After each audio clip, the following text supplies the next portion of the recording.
Faou, salut, bienvenue dans mes bureaux et dans là où je partage mes bureaux avec des coworkers. Je suis super content que tu sois là. Moi aussi, je suis super content depuis le temps qu'on se parle. Bah ouais, carrément. Et puis, bah écoute, toi tu nous viens de loin, t'es de Paris, t'es originaire de Paris, mais tu voyages pas mal. Ouais, beaucoup. Et là, tu reviens d'où là, par exemple? Donc là, je reviens de 4 mois de Thaïlande, où j'ai toujours l'habitude de fuir l'hiver. Donc l'année dernière, j'étais au Brésil pour ceux qui me suivent. Et donc cette année, oui, j'étais en Thaïlande pour faire de la boxe thaï. Ok. Et je suis rentré il y a 3 semaines pour le début de l'été. Ok. Été qui vient pas d'ailleurs. Ouais, là, ça prend son temps. Bah écoute, Faou, moi j'aimerais vraiment que tu te présentes, mais vraiment personnellement, D'accord. en 1 ou 2 minutes, qu'on te connaisse, et après que tu présentes en quelques minutes aussi ton business. D'accord. Alors, donc, bonjour, moi c'est Faouzan Batiga, donc Faou sur le net, Faou pour la plupart des gens. J'ai 28 ans, je suis blogueur, voyageur, digital nomade, kiffeur de la vie, comme diraient mes potes. Alors, mon parcours il est très simple, hein. J'ai fait des études, un bac+5, j'ai commencé à travailler un peu comme tout le monde. Et en fait, au bout d'un moment, après quelques années de travail, j'en ai eu marre, j'ai décidé que le métro boulot dodo, c'était pas assez pour moi. 5 semaines de vacances par an, ça ne me suffit pas.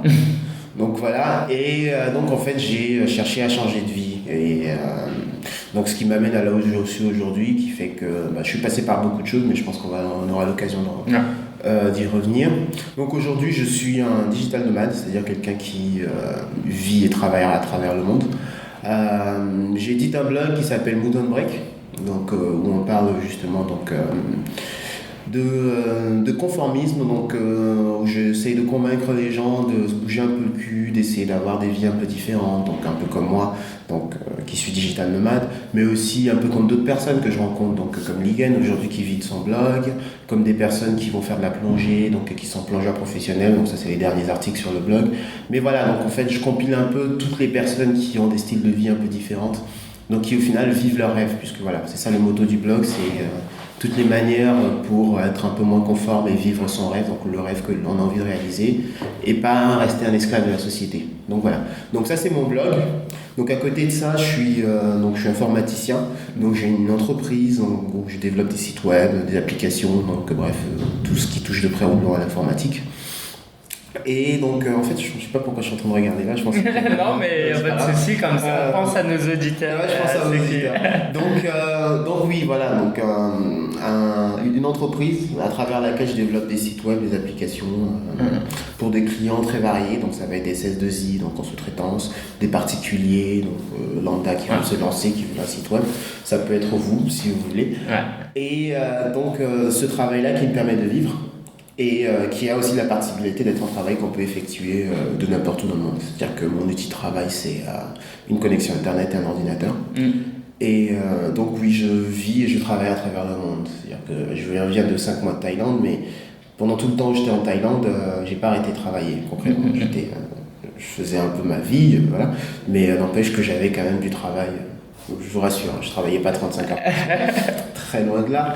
Mais voilà, donc j'avais quand même du travail. C'est juste que j'ai choisi de travailler à un endroit différent. Donc voilà, en résumé, Faouzan Batiga. Bah, moi, j'aimerais qu'on fasse un focus, qu'on fasse un zoom sur la transition entre quand tu vivais une vie de mouton et quand tu as justement voulu faire le break. Il s'est passé quoi? Parce que tu étais dans une situation très confortable quand même pour quelqu'un de ton âge.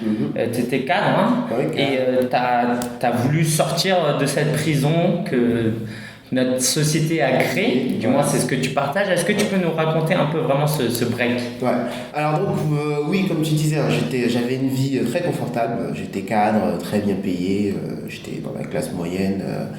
Et j'avais à peu près tout ce dont je pouvais rêver, ou en tout cas tout ce dont la société avait voulu pour moi. Un bon boulot, de l'avancement, une voiture que j'avais pas de prêt qui court. Et en fait, le break est arrivé quand j'ai acheté mon appartement. C'est-à-dire que j'ai acheté mon appartement. T'avais quel âge? 26 ans. Ah ouais. Donc j'ai acheté mon appartement à 26 ans. C'était, on va dire, la suite logique par rapport à mon évolution. Et en fait, je me suis dit, What's next? Alors, c'est quoi la suite? C'est-à-dire que j'avais fait tout ce que... Voilà, c'était comme dit, il y a un film que j'aime beaucoup, c'est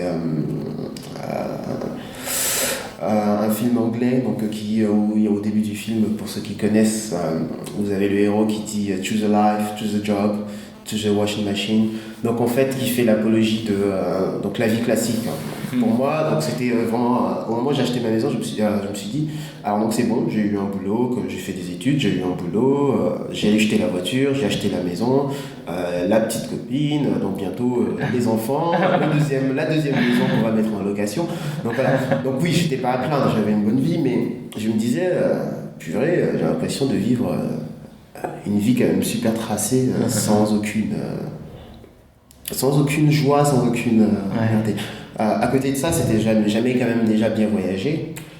Et je me suis dit, alors demain, quand je vais vieillir, j'ai pas envie de raconter à mes enfants, ou même en me retournant sur ma vie, j'ai pas envie de dire, j'ai fait quoi de ma vie? J'ai bossé. C'était bien, j'ai bossé, j'ai acheté une maison, j'ai acheté 5 maisons peut-être. Mais t'as fait quoi de ta vie? J'ai bossé. Ouais, voilà, c'est pas que je suis un peu paresseux, je l'admets, hein, mais voilà, je voulais quand même que je me disais que j'ai envie qu'il y ait quand même plus que ça dans ma vie. C'est ok, voilà, mais j'ai envie d'apprécier la vie. J'ai envie de me dire demain, écoute, j'ai fait un combat de boxe thaï en Thaïlande, j'ai plongé dans la barrière de corail. Voilà, j'ai envie d'avoir des expériences colorées et joyeuses, des choses qui me font sourire. Pas, écoute, j'ai bossé sur le super projet de ouf, machin, qui... Ouais, mais non, c'est pas ça qui, pour moi, en tout cas pour moi, représente des expériences colorées et joyeuses. Je veux dire, je sais pas, je te donne un exemple, tu as été allé à l'école, est-ce que tu te rappelles de ton projet de dernière année tu vois, là, tu réfléchis. Ouais. Par contre, si je te dis, tu te rappelles du saut à l'élastique que tu as fait l'année X, machin, ça te revient tout de suite. Parce que ça, c'est quelque chose de coloré, ça, c'est quelque chose que tu as fait, notamment parce que c'est toi qui le voulais. Et voilà, c'est des choses qui restent. Et pour moi, c'était ça, le principe d'une vie. C'était qu'on vit, on est sur Terre pour faire plein de choses. Mais voilà, le principe d'une vie, c'est pas, en tout cas pour moi, de travailler pour le but de travailler. Donc, c'était le but de réaliser plein de choses. Je travaille pour pouvoir réaliser ces choses-là. Donc ça a été vraiment le break. Le fait d'acheter mon appartement a développé toute cette réflexion-là. Donc j'ai commencé à me documenter, j'ai commencé à lire des gens qui, du coup, étaient des digital nomades. Donc j'ai découvert le blog d'Aurélien Macaire à l'époque, mais aussi d'autres personnes qui... Nomadic Math, entre autres, qui avaient justement cette vie de... oui, en tout cas, ils vendaient du rêve. Sur le papier, en tout cas en lisant, ils vendaient du rêve. Et je me suis dit, alors j'ai pas forcément envie de les suivre. Aurélien Macaire, par exemple, moi, c'était pas trop là où je voulais aller. Mais par contre, ils ont vraiment ouvert l'idée que la vie ne se limitait pas à 35 heures par semaine. Donc, c'est là que je me suis dit, écoute, allez, va falloir que tu te bouges le cul. Et voilà. Donc ça a été le break. Donc ça, c'était quand ça? 2010. Il y a 3 ans. Il y a 3 ans, oui, 2010, 2011. Et début 2011, voilà. Et mais voilà, donc le break, il s'est fait dans ma tête, mais voilà, j'ai pas plaqué tout du jour au lendemain. Voilà. Donc, mais une fois que l'idée a commencé à germer, donc j'ai commencé à travailler dans ce sens-là. Un de mes rêves, c'était d'aller m'installer au Brésil, donc j'ai progressivement commencé à solder toutes mes contraintes, donc le travail, les abonnements et tout ce qui me retenait plus ou moins, tout ce qui était un coût. Une petite copine. La petite copine, voilà. C'était pas volontaire, et c'est arrivé un peu plus tard. C'était plus la distance qui était le problème. D'accord. Mais et oui, donc j'ai commencé à solder tout ce qui me posait problème jusqu'au jour de début décembre où j'ai décidé, allez, on prend les billets, allez simple, pour le Brésil. Donc je suis parti au Brésil. L'idée était de monter à l'époque un bar, donc c'était un bar à vin. Ouais, c'était un bar à vin que je voulais monter. Des difficultés sur place ont fait que l'idée n'a pas germé. Enfin, n'a pas germé, du moins n'est pas allé à son terme. Mais voilà, donc j'étais quand même parti pour un changement complet de vie. Voilà, moi j'aimais bien rencontrer les gens, j'aime toujours rencontrer les gens, j'aime bien être en contact, j'aime bien faire la fête. Et je me suis dit, un bar à vin, voilà, ça représentait bien ce que j'avais envie de faire. Voilà. En tout cas sur le moment. Donc voilà, je suis parti avec cette idée-là. Ça n'a pas germé, mais en tout cas, le Brésil a été une première expérience de partir, de tout lâcher, partir donc avec un aller simple, aller s'installer quelque part. Donc je me suis installé à Rio, j'avais un appartement, une colocation. Et, et donc oui, voilà, donc ça m'a ouvert l'esprit sur cette possibilité-là. C'est, contrairement à ce qu'on pense, c'est très très simple de partir vivre à l'étranger. Et quand je dis vivre, c'est pas partir prendre un hôtel, non, partir, prendre un appartement, prendre une carte de transport. Voilà, s'intégrer dans une autre ville à l'étranger, c'est vraiment très facile. Moi, c'est mon dada, c'est ce que j'aime bien faire. C'est vraiment très facile à faire. Et voilà, donc ça m'a ouvert cette expérience-là. Et c'est aussi à ce moment-là que j'ai lancé Mouton Break. Donc, Mouton Break, contrairement à ce que la plupart des gens pensent, a toujours été pour moi un incubateur ou une manière de tracer un peu ce que j'étais en train les expériences que je vivais. Donc, je n'ai pas lancé Mouton Break avec l'idée claire de gagner de l'argent à partir de Mouton Break. Ce qui n'est pas le cas d'ailleurs aujourd'hui, je ne gagne pas d'argent avec Mouton Break, des pécules, mais voilà, Mouton Break avait toujours été pour moi l'occasion de dire je suis en train d'apprendre comment est-ce qu'on monte un blog. Donc Mouton Break, c'était un peu l'idée de monter un blog qui permet de gagner de l'argent, me former sur le marketing sur internet, me former sur le référencement. Donc ça a été un peu justement le laboratoire et plutôt l'accompagnement de mon évolution. Voilà. Donc, il se trouve que justement, grâce à ce laboratoire-là, j'ai découvert d'autres choses, notamment que je pouvais gagner ma vie en développant des sites web et en vendant ça à des clients. Et donc voilà, Mouton Break a été un peu l'accompagnement de ma vie. Et après 3 mois de Brésil, je suis revenu. Donc, l'expérience n'ayant pas marché au niveau du bar, donc je suis revenu. Parce que j'avais une copine en France notamment. Et, mais justement dans mes bagages Mouton Break. Donc ce produit dont je ne savais pas quoi faire, mais qui m'avait clairement ouvert l'esprit sur toutes les manières dont on pouvait gagner de l'argent sur internet. Ouais. Donc voilà, il y a un article que j'ai écrit, 2 articles que j'ai écrits qui sont bien cachés quelque part, qui ne sont pas encore postés, parce que c'est une mine d'or. Qui détaille mais vraiment tout ce qu'on peut faire pour gagner de l'argent sur internet. Et puis finalement j'avais cette liste, je me suis dit comme on dit chez nous en Afrique, on peut pas être gardien de l'eau et mourir de soif. Donc j'ai regardé dans ma liste, je me suis dit il y a une belle liste là, qu'est-ce que je veux faire? Et donc oui, j'ai puisé dedans et j'ai décidé que monter une entreprise en développement de site web et développement d'applications web. Et donc j'ai monté cette entreprise-là, qui existe toujours aujourd'hui, qui me permet de gagner de l'argent, mais qui a été montée quand même avec une idée très claire. C'est-à-dire que je travaille pour financer mon style de vie. C'est-à-dire que, et pas le contraire. Donc, je suis quelqu'un de très concentré, très disponible, très compétent, mais ce motto-là est très clair et très important pour moi. Je travaille pour financer mon style de vie. Donc, et ça, en fait, ça a une double conséquence, c'est que quand je suis en train de travailler, je suis en train de travailler. Donc je travaille, j'essaie de travailler très bien, le plus rapidement possible, parce que le temps que tu es en train de travailler, tu n'es pas en train de t'amuser. Ouais. Mais par contre, de l'autre côté, si tu ne travailles pas, tu ne pourras pas t'amuser. Donc en fait, ça a un effet génial, c'est que je suis ultra motivé quand je suis en train de bosser, ultra passionné, ultra motivé, parce que je sais que, c'est quelque chose qui me plaît, et 2, chaque seconde que je suis en train de passer à travailler, c'est 30 ou 1 heure où je vais pouvoir profiter de la vie. Donc voilà à peu près l'évolution qu'il y a eu et qui m'a amené, il y a eu pas mal de changements et pas mal d'évolutions, mais voilà à peu près la ligne directrice qui a à peu près suivi, qui nous a ramené jusqu'à où on est aujourd'hui. Ok, merci. C'est vraiment très... Moi, tout à l'heure, quand tu me disais qu'on ne vit pas pour travailler, et cette idée-là, moi, j'ai pensé, c'est nos ancêtres, ça fait des millénaires qui bossent comme des oufs. On est arrivé aujourd'hui en 2013 en France dans l'un des pays les plus développés. Voilà, il n'y a pas de guerre, on a énormément de chance. Alors pourquoi on va gâcher tout ce que nos ancêtres ont fait? Ils ont vraiment galéré pour qu'on fasse un boulot où on s'ennuie. Où on fasse un boulot où on n'aime pas notre patron, on n'a qu'une envie, c'est de rentrer le soir, d'attendre les vacances. Et aujourd'hui, le web, d'ailleurs, c'est par ça, c'est à la fois un outil de travail et le matériau que tu utilises pour travailler. Ça nous permet de faire énormément de choses et je pense que il y a encore énormément de choses à faire. Donc, est-ce que tu peux partager un petit peu justement l'utilisation du web ou le web? Qu'est-ce que le web apporte comme opportunité pour ceux qui veulent se lancer dans l'entrepreneuriat en solo? D'accord. Alors, ça, je dirais que c'est un sujet sans fond. Le web, pour moi, c'est... alors, je vais essayer de ne pas parler comme un geek, parce que je suis quand même passionné. Le web, c'est quand même quelque chose de machine. Il y a tout dans le web.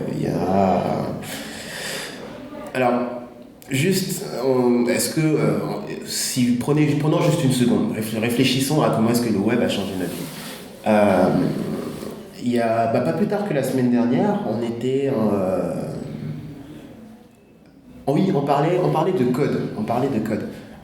Donc le web et les technologies en général. J'étais un collègue donc, en fait, qui avait passé son code en 1999. Et 99, c'est pas loin, 13 ans, enfin, c'est à côté, quoi. Et il me disait qu'en 99, quand il passait son code, il y avait en fait un feuillet et des poinçons. Donc vous avez tout le monde qui était dans le bureau avec des poinçons et qui poinçonnait les réponses. Et moi j'étais choqué parce que 99 c'est pas loin. Ouais. Et moi aujourd'hui, quand je passe mon code, il y a un boîtier électronique qui est connecté, voilà, il y a un serveur internet qui gère les réponses, tout est automatisé. Aujourd'hui, dans certains pays, il est même possible de passer son code sur Internet. Voilà, passer son code. Enfin, aujourd'hui, on peut déjà faire préparer son code sur Internet. Ouais. Mais dans certains pays, on peut même passer officiellement le code, se connecter sur les serveurs. Donc la technologie a énormément changé notre vie et ce n'est que le début. Il y a des nouveaux usages qu'on découvre tous les jours. Moi, hier, j'ai regardé le nouveau Google Maps, c'est juste énorme. Et donc, pour résumer, le web n'a de limites que les limites que vous lui donnez. C'est vraiment ça. Donc, ne vous donnez pas de limites, il y a vraiment de limites. Maintenant, pour arrêter de faire du blablabla qui sert à rien, concrètement, moi, dans mon approche, il y a 3 manières de gagner sa vie sur Internet. Inventer un service qui n'a jamais été inventé. Améliorer un service qui existe déjà. Ou plagier un service et opposer la quantité à la qualité. Donc celui-là, on va éviter. Bon, je le mets en dernier parce que je veux dire on va éviter, ça sert à rien. En tout cas, si vous voulez tuer, ça sert à rien. Mais par contre, inventer un nouveau service, c'est à la portée de tout le monde. Vous avez une idée, transformez-la. La plupart des idées, quand on vous en parle, ou en tout cas des produits quand ils arrivent sur le marché, vous vous dites moi, j'y ai pas pensé, c'est tout con. Je regardais une émission sur un incubateur il y a 2-3 semaines où il y a quelqu'un qui a inventé un distributeur de chewing-gum à la pièce. Donc en fait, vous payez avec des pièces rouges, des pièces. Moi, j'y ai pas pensé.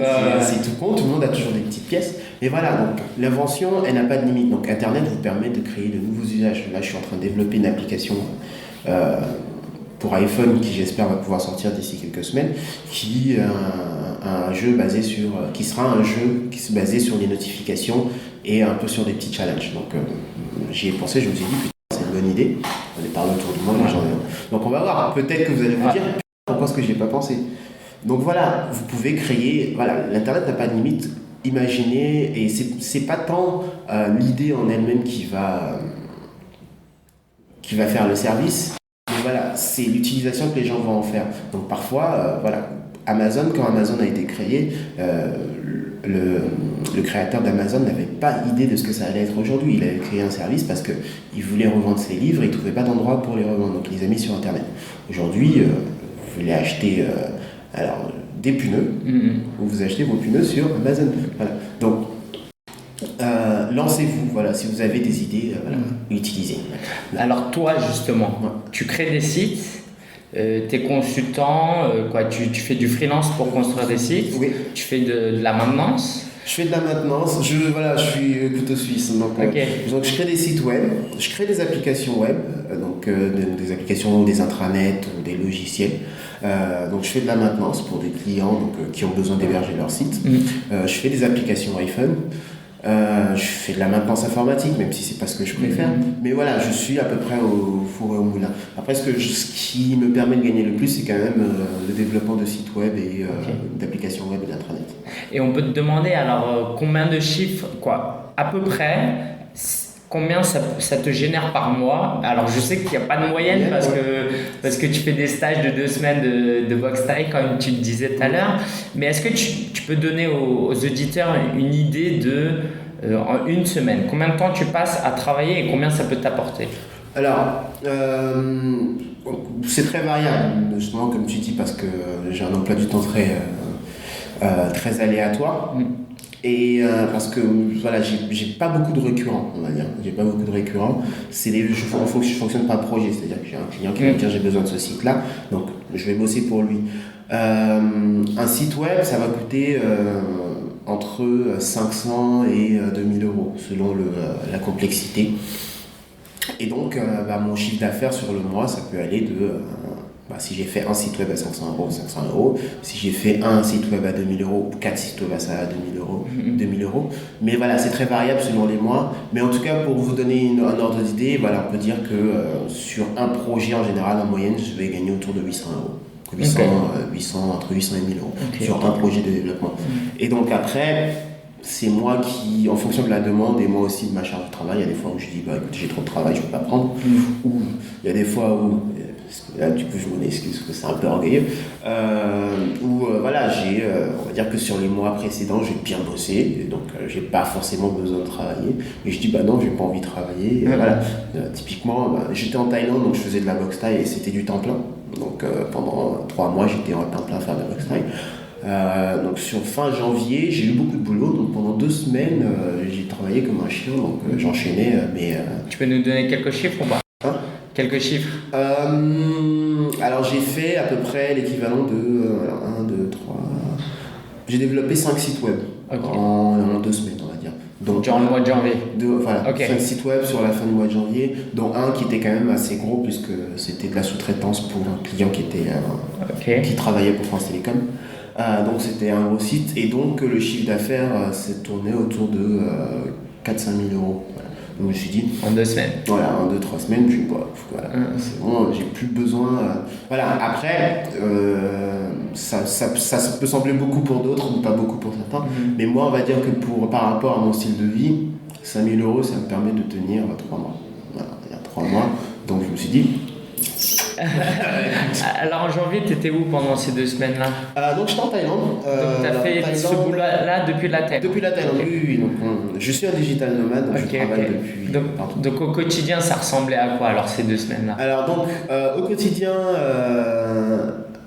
Alors, ce que je vois. Alors, donc, déjà, j'étais en Thaïlande, donc il y a un décalage entre 6 et 7 heures par rapport à ici. Donc, ça veut dire que quand je me réveillais, quand il était midi, quand il était 15h, mes clients arrivaient au boulot, donc il était 9h ici. Donc, ça veut dire que déjà, la partie travail commençait vers 15h. Après, c'était très bien, puisque. Alors, ce qui se passait, c'est que la veille, moi, j'avais les retours, ou en tout cas ce que les clients voulaient que je fasse. En Thaïlande, je me réveillais à 6h30 parce que l'entraînement, c'était à 7h. Donc, de 7h à 9h30, j'étais en train de faire mon entraînement de boxe thaï. Je finis mon entraînement, je vais manger, je bosse jusqu'à 15h. 15h, en général, le client arrive, on fait notre briefing Skype. Donc, je lui dis, écoute, moi, j'ai fait ça, voilà, je te laisse le temps de regarder. Donc, 15h, 16h, je retourne à l'entraînement. Donc, 18h, j'ai fini mon entraînement. Donc, je rentre chez moi, je me lave tranquillement. Après, vers 22h, donc ça fait à peu près 16h, je crois que ça faisait. Oui, c'est ça, à peu près 16h ici. Le client, il a passé sa journée à bosser, il a fait ses retours, il me dit il y a ça qui ne va pas, ou il y a ça que j'aimerais changer, est-ce que tu peux me rajouter ça? Et du coup, pour moi, c'était bon. Donc, soit si j'étais motivé, donc en l'occurrence, là, c'était des périodes donc de 22h jusqu'à 1h du matin, je travaillais encore, ensuite je vais me coucher. Le lendemain, je me réveille. Mais voilà, dans des périodes moins fortes, en général, je fais ma vie un peu le soir. Et le lendemain, je me réveille à 7h, je bosse toute la journée. Et puis à 15h. Donc voilà, donc le décalage marchait assez bien. Mais in fine, même quand j'étais au Brésil, où du coup là c'était l'inverse, le décalage marche aussi assez bien. C'est juste que je pense que tu sais, tu as du boulot, tu t'adaptes, tu sais que tu as du boulot, tu as une deadline. Et donc en fait, tu organises. Ton plan de travail, ta charge de travail en fonction de ton boulot. Après, moi ce que j'ai tendance à faire, c'est que quand j'ai du boulot, j'ai tendance à arrêter un peu tout ce qui est autour. Donc je sors moins, je fais moins la fête pour me concentrer. Donc sur 2-3 semaines, je suis un peu en autarcie à bosser. Après, une fois que c'est fini, je profite. Pendant 2-3 mois. Pendant 2-3 mois, voilà. Donc oui, voilà. c'est plus ou moins comme ça que je fonctionne. Après, il y a d'autres personnes qui fonctionnent différemment. Il y a des personnes qui, voilà, quand les gens disent, on parle de Tim Ferriss qui parle de 4 heures par semaine. Voilà, il y a des gens qui vont fonctionner de manière plus régulière, c'est-à-dire ils vont faire 2 heures tous les jours, ils vont faire 4 heures tous les jours. Voilà, moi j'ai tendance à plutôt fonctionner par période, parce que disons que par rapport à la manière dont je vis ma vie, donc, qui est de partir faire des trucs assez décalés, en tout cas où je m'investis à 100%, c'est plus pratique. Mais in fine, chacun a sa manière de faire. Mais ce qui est intéressant là-dedans, c'est que vraiment c'est toi qui décides, c'est toi qui... Parce que tu pourrais te faire toute l'année, tu pourrais te faire 4 000 € tous les mois. Oui, je pense que oui, je pourrais même faire beaucoup plus que ça. Voilà, mais encore une fois, comme je disais, et c'est là où c'est important que je le répète, mon travail est un moyen de financer mon style de vie et pas un moyen de renflouer mon compte en banque. C'est-à-dire que j'avais rencontré un voyageur qui était complètement décalé et qui me disait que lui, sa philosophie, c'était simple. Tant qu'il y avait de l'argent sur son compte, il dépensait. Okay. Donc, je ne vais pas aller jusqu'à cet extrême-là. C'est-à-dire que lui, voilà, il disait que tant qu'il reste 1 euro, je le dépense. Après, quand il ne restera plus rien, on s'arrêtera et puis on réfléchira à commencer à gagner de l'argent. Parce que c'est vrai qu'aujourd'hui, c'est quand même assez facile de gagner de l'argent si on est prêt à faire n'importe quoi. C'est-à-dire si on n'a pas des... Voilà, si vous êtes prêt à travailler dans un bar, vous pourrez gagner de l'argent. C'est sûr que ce n'est pas forcément ce qu'on avait rêvé quand on était sur les bancs de l'école. Mais voilà, pour lui, c'était, écoute, je peux travailler dans un bar, donc même s'il n'y a plus rien sur mon compte, je peux renflouer d'un mois à l'autre. Moi, je ne suis pas aussi extrême, mais in fine, je fonctionne de cette manière-là aussi, c'est-à-dire que une fois que j'ai gagné assez pour financer mes quelques mois de vie à me la couler douce, je vais me la couler douce. Et puis voilà, quand je commence à arriver au niveau de la limite, voilà, j'ai quand même un palier de sécurité. Je me dis, là, tu commences à atteindre le palier, là, il faudra peut-être enflouer. Donc voilà. Alors justement, tu donnerais quoi comme conseil aux auditeurs qui aiment voyager, qui aimeraient profiter de leur vie et puis là on n'est pas entré dans le détail de tout ce que tu fais, voilà, mais je pense que vraiment tu fais des choses intéressantes parce que tu as tenté un projet entrepreneurial au Brésil, je pense que c'est très enrichissant, tu rencontres des gens tous les jours, de nouvelles personnes, ça, l'une des plus grandes richesses que tu peux retrouver c'est quoi, c'est l'humain. Oui, ça c'est clair. Tu vois, et je crois qu'il y a les bouquins, l'humain, après il y a les blogs, non je rigole. Non mais tu vois, les blogs avant les bouquins. mais, tu vois, et tu as fait un stage de boxe taille, c'est des choses que tu vois, c'est profiter de la vie, mais c'est pas comme un peu tes parents te diraient ouais, faut pas profiter de la vie. C'est très positif parce que tout ça, ça construit ta personnalité, ça te fait des choses à raconter à tes enfants, tes petits-enfants, mais c'est surtout dans ta croissance personnelle. Ouais, tu sens ça, chaque jour, je suis un peu plus riche que la veille, ou un peu moins con que la veille. Mais oui, alors pour les gens qui aimeraient voyager et en tout cas se rapprocher de ce style de vie-là, je vous dirais, j'ai qu'une chose à dire, c'est lancez-vous. C'est un peu con de dire ça. Je vais trouver quelque chose de mieux à dire. Non, mais vraiment, c'est lancez-vous parce que c'est très facile. Aujourd'hui, il y a énormément de moyens qui vous permettent de pouvoir vous rapprocher de ce style de vie-là. Par exemple, Couchsurfing. Couchsurfing, c'est donc en fait une communauté de voyageurs qui donc en fait vous permet de trouver un hébergement gratuit partout où vous allez. Donc, quelqu'un local qui est prêt à vous héberger partout où vous allez dans le monde.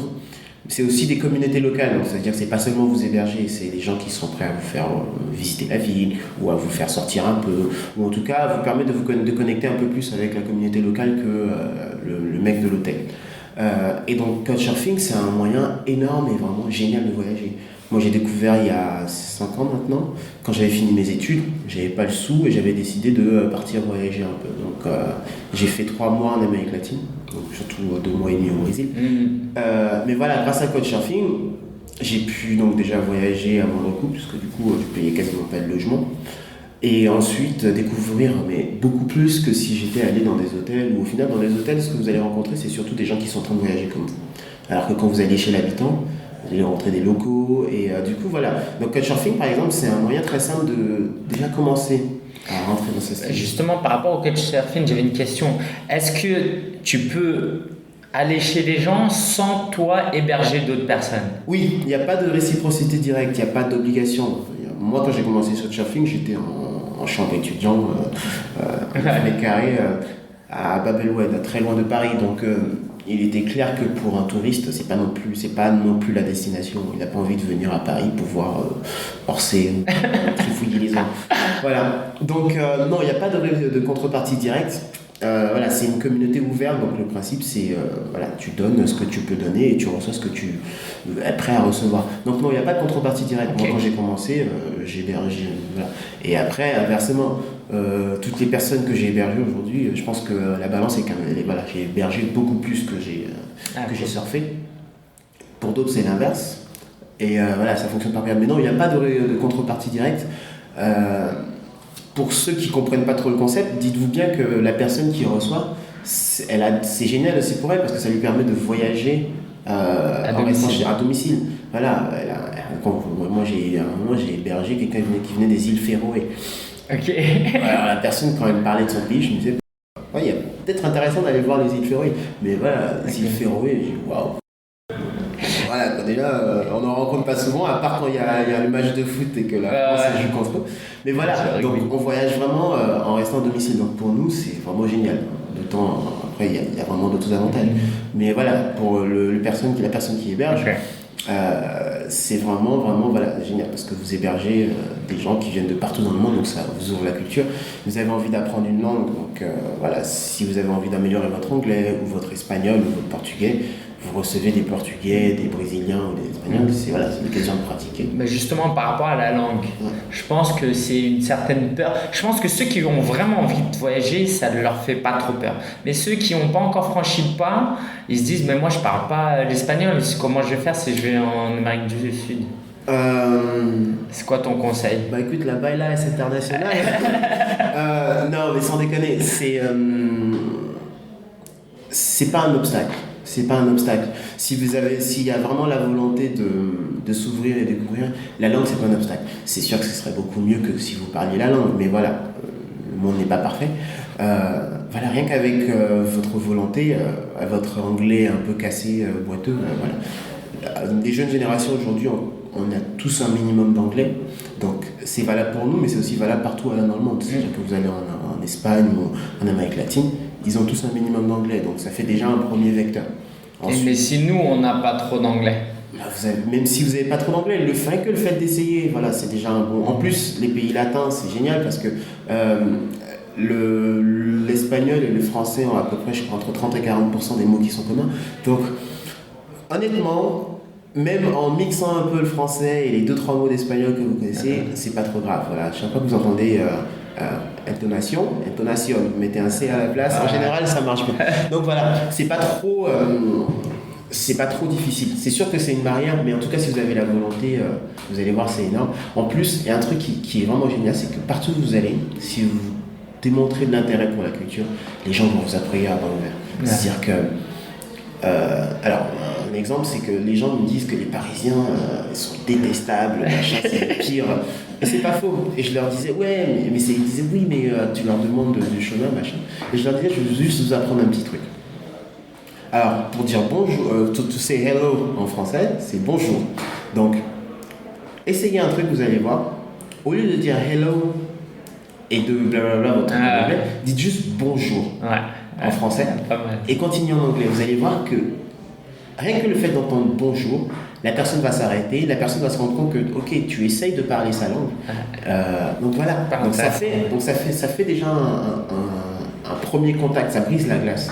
Et donc oui, et c'est très facile au final de briser la glace et après que les personnes s'intéressent à vous. Et donc les personnes vont naturellement vous aider. Et après, quand vous partez, si vous partez plus d'une semaine, je vous garantis que si vous avez envie d'apprendre la langue, vous allez apprendre déjà les rudiments. Il y a une méthode qui s'appelle Assimil. Donc Assimil qui fait des guides de conversation. Et les guides de conversation, c'est déjà très très bien, c'est très pratique pour commencer. Moi, quand je suis parti au Brésil il y a 4 ans, je ne parlais pas un mot de portugais. J'avais acheté mon bouquin, ma méthode Assimil, pour avoir les bases de portugais. Et je vous garantis qu'en 1 mois et demi, j'avais un portugais conversationnel. Là aujourd'hui je suis fluent en portugais, je vérifie quelqu'un de me tester. Mais voilà, en partant de zéro, mais juste parce que j'avais envie d'apprendre et que mais on peut voir ça comme un obstacle, mais de l'autre côté, c'est la panacée. Vous partez dans un pays où il y a tout le monde qui parle espagnol et vous avez envie d'apprendre l'espagnol. Vous parlez d'un pays où il y a 17 millions d'Espagnols, ça fait 17 millions de profs. C'est mieux d'aller dans une salle de classe. Voilà, donc si on le voit comme ça, c'est la panacée quand même de partir dans un pays où il y a tout le monde qui parle une langue que vous ne parlez pas. C'est l'occasion de l'apprendre. Donc il ne faut pas du tout le voir comme un obstacle, il faut plutôt le voir comme une opportunité.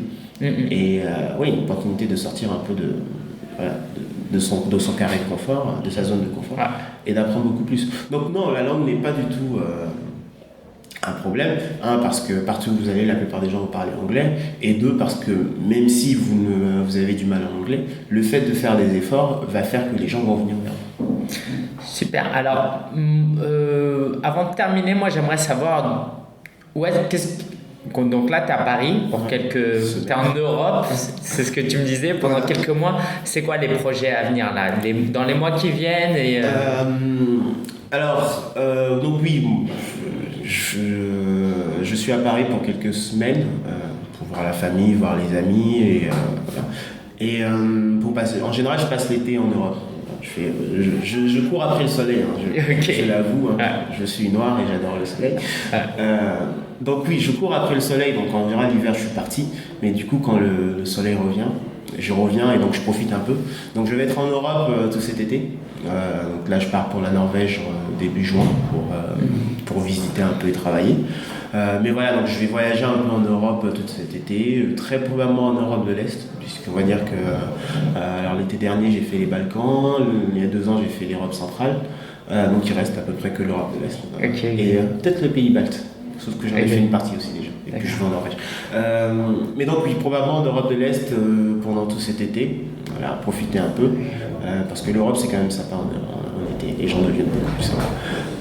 Et puis septembre, maximum octobre, dès que le temps va commencer à changer, je vais encore partir. À l'origine, je devais partir en Amérique latine, mais je vais probablement retourner en Thaïlande, puisque on va dire que mes premiers stages de boxe thaï se sont montrés plutôt fructueux, et donc là, il y a une école qui me propose de venir faire un stage d'1 an. Wow.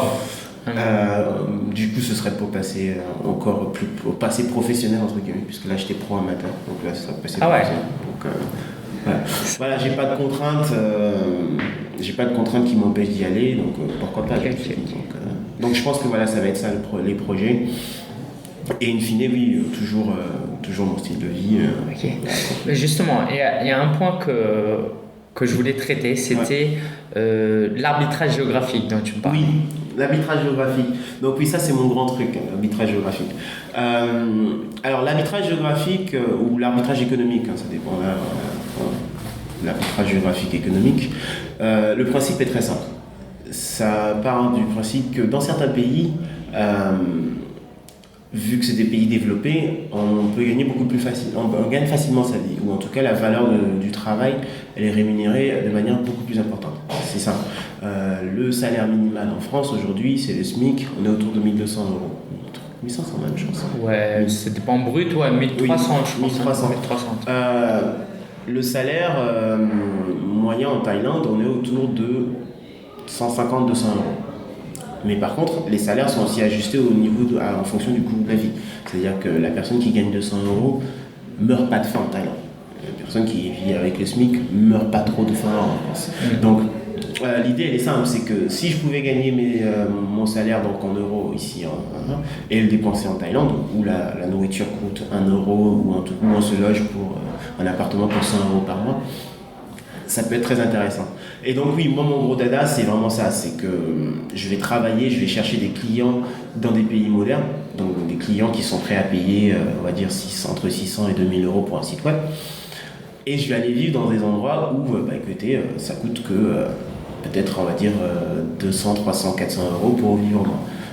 Donc voilà, typiquement, pour ceux qui se posent la question, concrètement, en Thaïlande, avec un train de vie assez, pas riche, mais en tout cas assez aisé, c'est-à-dire j'avais un bel appartement, j'avais une moto, je payais mon camp donc tous les mois, donc ça c'était quand même une grosse charge, parce que je payais autour de 150 euros.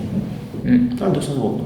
Pour là-bas, c'est cher. Pour là-bas, c'est cher. Voilà. Donc 200 euros par mois, plus la location d'une moto au mois, donc les petites sorties, la nourriture. Je vivais avec 600 € par mois. Voilà. Okay. Donc, voilà. Mais bien, je vivais bien avec, de manière très aisée avec 600 € par mois. Donc, sachant que c'est ce que je gagne sur un projet. Voilà, donc l'équilibrage il est très vite fait. J'aurais bossé en Thaïlande, je pense pas que j'aurais pu gagner aussi facilement. Voilà. Donc voilà, moi mon truc c'est quand même, vous avez cette possibilité-là si vous n'avez pas de contraintes qui vous obligent à rester dans un pays.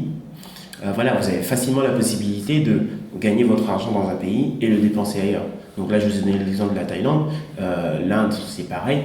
Après, si vous avez envie de pays un peu plus occidentaux, l'Europe centrale, l'Europe de l'Est, vous allez vivre en Croatie, en Serbie, au Monténégro, en Bulgarie, tous ces pays-là qui ont l'air un peu dangereux ou loin, c'est des pays qui sont en Europe, donc pas très loin de la maison, mais avec un coût de la vie qui est quand même beaucoup plus bas. Je suis allé plusieurs fois en Serbie, et la Serbie c'est génial, et pourtant ça coûte pas cher. Et donc vivre en Serbie et bosser en Europe de l'Ouest, déjà vous allez voir que vos dépenses vont être beaucoup plus faibles par rapport à ce que vous gagnez. Donc après vous avez la possibilité soit de travailler moins comme moi je fais, ou travailler plus tout en dépensant moins et donc accumuler beaucoup plus d'argent dans votre compte. Donc oui, l'arbitrage géographique c'est la possibilité de gagner l'argent là où il a le plus de valeur et le dépenser là où effectivement vous pouvez avoir le plus pour votre argent. Donc, après, si vous n'avez pas envie de bouger, ça marche aussi depuis la maison. Vous pouvez très bien vivre en France et adresser des pays où le coût de la vie il est beaucoup plus élevé, où les salaires sont beaucoup plus élevés. Je pense aux pays baltiques, par exemple en Europe du Nord, où voilà, le taux de leur argent, leur monnaie, le taux de leur monnaie et ne serait-ce que le coût de la vie est beaucoup plus élevé, ce qui fait que si vous travaillez, en tout cas vous adressez comme client ces clients-là, même en vivant en France, vous allez gagner beaucoup plus. Donc voilà, c'est une des vertus de la mondialisation, c'est qu'aujourd'hui on n'est plus limité à la France. Donc on peut très bien adresser partout dans le monde. Donc, que ce soit, une manière d'appliquer l'arbitrage géographique, c'est de se fournir, ça j'en parle d'ailleurs sur mon blog, c'est de se fournir dans des pays où le coût du travail, ou le coût de la main-d'œuvre, ou même le coût des fournitures est pas cher, et de les revendre dans des pays où c'est plus cher. Donc c'est ce que toutes les entreprises font aujourd'hui, donc avec la Chine. Rien ne vous empêche de le faire à votre niveau. Donc si aujourd'hui vous avez envie de monter une compagnie de t-shirts, rien ne vous empêche de fabriquer vos t-shirts en Asie ou là où c'est moins cher et de les revendre ici. Si vous avez envie de faire une compagnie de téléphonie, on vous empêche d'avoir vos gens en Tunisie, ou même mailing, ou même en informatique. On peut l'étendre à volonté. Voilà. C'est vraiment mais l'idée de base elle est la même. C'est juste que la valeur travail, le coût de la vie en tout cas dans certains pays est plus élevé que dans d'autres, et de la même manière le salaire qu'on peut demander pour un certain travail est plus élevé dans certains pays que dans d'autres. Donc à vous de faire l'arbitrage, du coup on dit l'arbitrage géographique, pour choisir où vous allez vivre et où vous allez travailler. Donc, voilà. Ok, merci. Merci Faouz, c'était super intéressant. Je pense que ceux qui veulent voyager, ça va les motiver, c'est sûr. J'espère, c'est le but. C'est le but. Alors, est-ce que tu as peut-être une dernière chose à rajouter avant qu'on en termine? Écoute, si vous avez d'autres questions, n'hésitez pas à me contacter. Je suis très ouvert. J'adore partager ma passion avec les gens, donc n'hésitez pas à me contacter. Vous pouvez faire un tour sur mon blog, Mouton Break, pour vous documenter, voir un peu ce qui existe, ce qui se fait. Et au final, mon seul vrai conseil, ça va être vivez votre vie et vivez vos rêves. Donc si votre rêve c'est d'avoir une vie rangée, une petite maison, une vie de famille, tant mieux. Moi je vous le souhaite, c'est votre rêve, vivez-le. Donc ne prenez pas ce que je vous dis pour faire peur argent comptant, vivez votre rêve. Maintenant, si votre rêve c'est aussi de voyager, découvrir le monde, faites-le. Dites-vous bien que c'est pas à 50 ans ou à 60 ans que vous allez courir le monde en train de faire ce que vous faites maintenant. J'ai fait une de mes plus belles expériences. Alors cette année c'était la boxe thaï, mais j'ai fait le festival de l'eau, donc en Thaïlande, le Nouvel An Thaï. Donc passer ma journée à courir torse nu avec de l'eau, à balancer de l'eau, c'est pas à 50 ans, 60 ans que vous allez faire ça. Pareil, j'ai fait la course des taureaux à Pamplune l'année dernière. Voilà, donc boire de la sangria dans les rues et voilà, courir, réveiller à 7h du matin pour aller courir avec des taureaux, c'est pas à 50 ans que vous allez le faire. Donc voilà, ce que je dis, c'est que voilà, votre vie, la vie n'attend pas, donc n'attendez pas votre retraite pour vivre la vie dont vous rêvez. Donc voilà, mon seul vrai conseil, ça va être ça. Si vous avez des rêves, lancez-vous et vivez-les. Voilà. Comme tu dis, nos ancêtres ont travaillé comme des chiens pour nous permettre aujourd'hui de vivre dans un monde où le loisir a une part assez importante. Ce serait dommage de ne pas en profiter. Ok, super, merci Faou. Je suis tout à fait d'accord avec ta conclusion. Ouais. Bah écoute, moutonbreak.com. On a hâte de suivre tes aventures avec plaisir. En Europe de l'Est et en Norvège. Ceux qui n'auront pas l'occasion de voyager cet été, vous pouvez toujours me suivre, voilà, ça sera l'occasion de voyager. Oui, Mouton Break. Puis n'hésitez pas à me contacter si vous avez besoin de faire des sites web. Voilà, super. Je mettrai le lien de toute façon du blog de Faou en dessous de la vidéo ainsi que son email. Merci Faou. De rien. Bonne journée à vous et bonnes vacances là où vous êtes. Ciao, ciao. Ciao.